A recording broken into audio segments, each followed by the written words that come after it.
Ito guys, na-try nyo na ba to? So Deep Blue APK Feeds. So papakita ko sa inyo kung ano to. Kung naghahanap kayo guys ng bagong pakain sa inyong mga fry, tsaka sa inyong mga molly, gapi, tetra, or kung ano-ano pang mga isda na ornamental fish na maliliit, pwede nyo i-try itong Deep Blue na APK Feeds. Gandahan dito guys, kahit fry, pwede nyo ipakain to. Ayan, nakikita nyo kinakain nila. So ito yan, kasi maliliit lang yung size nito guys compared sa ibang small size na pellets. Hindi ito mashed pero maliit yung size niya kaya nakakain to ng mga fry.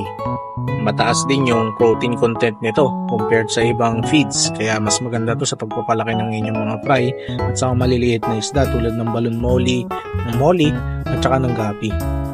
Mainam din to guys na ipakain sa inyong mga grow out na isda. Yan, katulad yan.